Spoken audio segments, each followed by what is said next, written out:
राम सदगुरुदेव महाराज के चरणों में जो प्रणाम, वीतराग स्वामी रामदास जी महाराज के चरणों में प्रणाम। देखो आज जो है अश्विन जी है, कृष्ण पक्ष की एकादशी है। इस समय सुबह सुबह का समय है और हम यहाँ जो इस टाइम जो वानप्रस्थ में है। हमारी एक साइड में जो है यहाँ गंगा मैया जो है जब बह रही है और दूसरे साइड में जो है यहाँ मंदिर है, भगवान लक्ष्मी नारायण का जो मंदिर है। आप सामने देख रहे हो, बड़ा भव्य जो है दृश्य है भगवान जी का। ये सामने जो राम जी का मंदिर है और हम गीता चिंतन के रूप में जो है आज हम जो पिछले कुछ दिनों से हम गीता चिंतन कर रहे हैं, तो वो गीता चिंतन जो है उसके रूप में आज जो तीसरे अध्याय का जो है बहुत महत्वपूर्ण श्लोक है, 36वां श्लोक है। अर्जुन भगवान से पूछते हैं कि अथ केन प्रयुक्तो यम पापम चरति पुरुषः अनिच्छेनापि वार्षणे बला दिव्य नियोजिता। अर्जुन कहते हैं कि हे भगवान, ये मनुष्य ना चाहते हुए भी पाप क्यों करता है। और यही प्रश्न जो दुर्योधन ने भी किया है कि मैं धर्म को जानता हूं और अधर्म को भी जानता हूं, लेकिन मैं धर्म पर चल नहीं पाता और अधर्म को जो है छोड़ नहीं पाता। तो भगवान यहाँ क्या कहते हैं कि काम ऐसा क्रोध ऐसा रजोगण समुद्भवम महासनो महापापमा विद्यनिम वैरिणम। अब भगवान जो है विस्तार से जो इस श्लोक का जो वर्णन जो है कर रहे हैं कि हे अर्जुन, काम और क्रोध रजोगुण से उत्पन्न हुआ, इसको तू महान वैरी जान। ये आदमी के समस्त जो है ज्ञान को ढक लेता है, खा लेता है। अर्जुन जो है के माध्यम से हम सबको भगवान समझा रहे हैं कि हम ना चाहते हुए पाप क्यों करते हैं।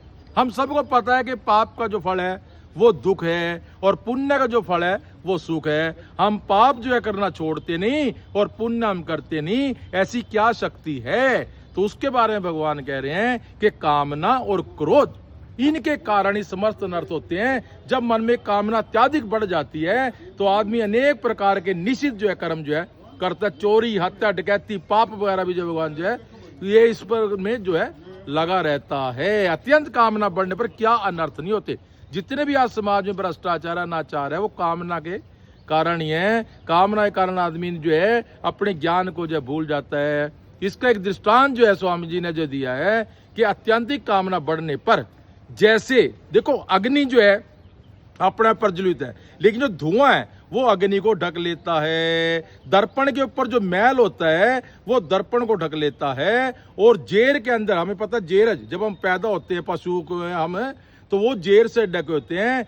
जेर के अंदर हमारे गर्भ का पता नहीं लगता कि इसमें मेल है या फीमेल है। जैसे जैसे कामना बढ़ती है मनुष्य का जो अज्ञान है वो उसके ज्ञान को ढक लेता है और वो ना करने काम जय लायक बैठता है। इसलिए अगर हम गीता के चिंतन के हिसाब से देखें तो समस्त अनर्थों का जो मूल है वो कामना है। जबकि कामना से कभी किसी को आज तक किंचित मात्र फायदा नहीं हुआ, नुकसान ही नुकसान है। हमें जो मिलना है वो हमारे प्रारब्ध के अनुसार मिलना ही मिलना है।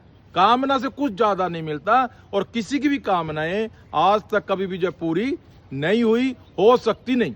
हमारे स्वामी तो बल्कि पंजाब में कहते हैं कि महाराज जो है दशरथ की कामना भी जो है पूर्ण नहीं हुई, तो हमारी कामनाएं कैसे पूरी होंगी। तो हम अपनी कामनाओं को वश में कर केवल जो है भगवान के लिए काम करें, भजन करें, चिंतन करें। यही मनुष्य जन्म की सार्थकता है। अगर महात्मा बुद्ध ने भी कहा है कि समस्त दुखों का कारण है कामना। अगर हम कामना को जब तक नहीं छोड़ देंगे, ये होना चाहिए ये नहीं होना चाहिए, जब तक इस चक्कर में रहेंगे तो कभी भी हम शांत नहीं रह सकते। अगर हमें शांत रहना है तो अपनी समस्त कामनाओं को त्याग करके प्रभु को समर्पित कर देना चाहिए, तभी हमारे जीवन में हम सफल शांति और सुख प्राप्त कर सकते हैं। जय जय राम, जय